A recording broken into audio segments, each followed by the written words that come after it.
আসসালামু আলাইকুম ওয়া রাহমাতুল্লাহি ওয়া বারাকাতুহু। আউযু বিল্লাহি মিনাশ শাইতানির রাজিম। বিসমিল্লাহির রহমানির রহিম। আচ্ছা, প্রিয় শিক্ষার্থী বন্ধুরা, এ পর্বে আমরা দেখব হচ্ছে নেম স্পেস। তো পিএইচপিতে বা আমরা টোটালি এই নেম স্পেসটা শেখার জন্য বা কতটুকু গুরুত্বপূর্ণ এটা যদি আমি বোঝাই, আপনি যদি ওয়ার্ডপ্রেস শিখতে চান বা লারাভেল শিখতে চান বা পিএইচপি বেস করে যে কোনো সিএমএস বা ফ্রেমওয়ার্ক শিখতে চান, আপনি যদি নেম স্পেসটা ক্লিয়ারলি না বোঝেন তাহলে ওই সিএমএসটা আপনি ভালো করে বুঝতে পারবেন না। ওকে, একদম আসলে বলবো আপনি বুঝতে পারবেন না, অনেকটা হয়তো কাজ করে যাবেন কিন্তু বুঝতে পারবেন না। তো সিএমএস বলেন আর ফ্রেমওয়ার্ক বলেন, এগুলো বোঝার জন্য নেম স্পেসটা বোঝা খুবই জরুরি। কেন?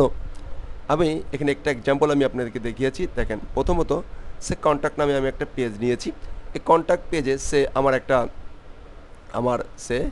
কন্ট্যাক্ট পেজে আমার একটা হলো যে একটা ডিফাইন কনস্ট্যান্ট আছে, একটা কনস্ট্যান্ট ভেরিয়েবল আছে, একটা ফাংশন আছে, একটা ক্লাস আছে। খেয়াল করেন, আমি এখানে তিনটা জিনিস রেখেছি। কটা জিনিস রেখেছি? তিনটা জিনিস রেখেছি।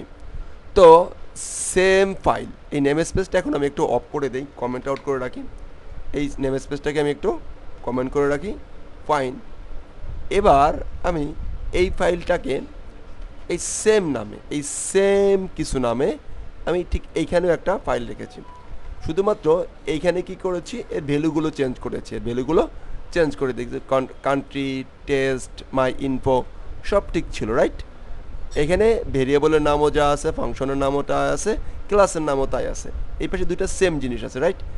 তো আমি এইখানে কিন্তু এখন কোনো ইরর কিন্তু নাই, কোনো ইরর নাই, সেম জিনিস রাখছি।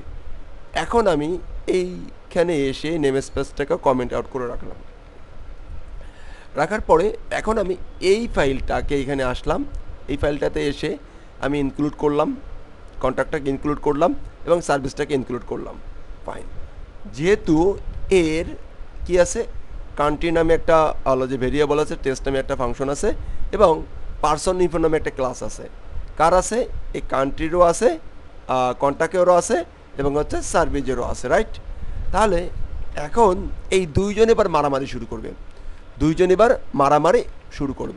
তো এই দেখেন, মারামারি শুরু হয়ে গেল।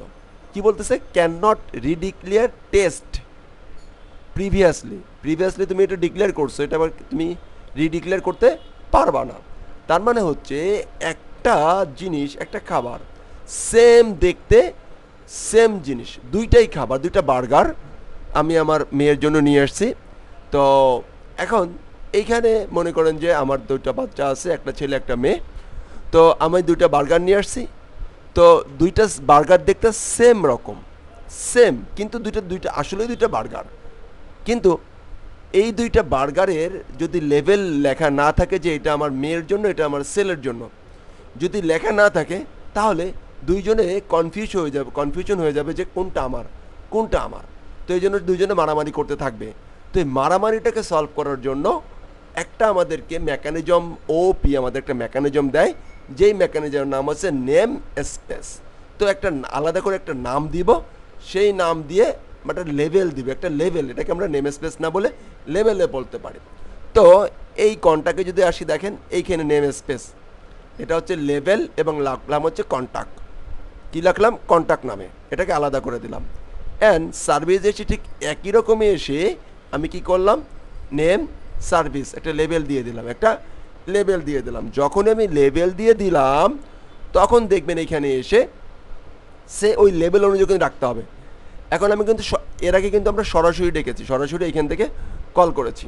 ফাইন। ক্লাস আমরা কীভাবে কল করেছিলাম? এইভাবে ফাইলের নাম দিয়ে সরাসরি এইভাবে ক্লাস কল করেছি।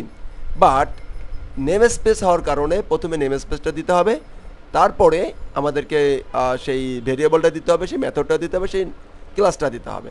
তার মানে নেম স্পেস দিয়ে দেখেন কান্ট্রি আছে, টেস্ট আছে এবং পার্সন ইউনিট আছে। বাট শুধুমাত্র কি করলাম? এই নেম স্পেস দিয়ে এই বার্গারগুলোকে বা এই ভেরিয়েবল বা মেথডগুলোকে বা ক্লাস নেমগুলোকে আলাদা করে দিলাম। এবার যদি আমরা এখানে আসি অ্যান্ড রিলোড দেই, দেখেন একটা কন্ট্যাক্ট, ফাইন, আনডিফাইন্ড কনস্ট্যান্ট।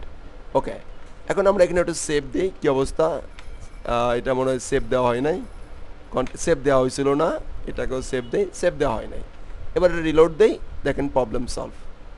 একই মেথড, একই ক্লাস, একই ভেরিয়েবল, বাট সে কী করতেছে, একটা লেবেল দেওয়ার কারণে আমরা দুইটাকে আলাদা করতে পারতেছি। তো এরকম করে কিন্তু আমাদের দরকার হবে।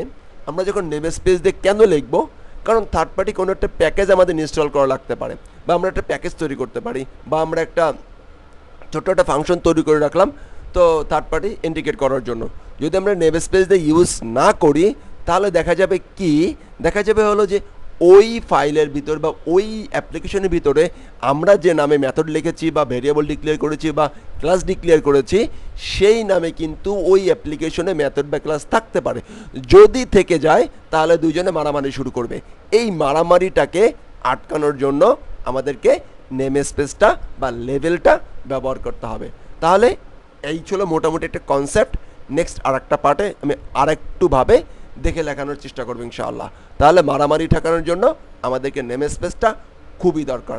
তা চলুন নেমস্পেস শিখি অ্যান্ড মারামারি বন্ধ করে দেই। ধন্যবাদ। আসসালামু আলাইকুম ওয়া রাহমাতুল্লাহি ওয়া বারাকাতুহু।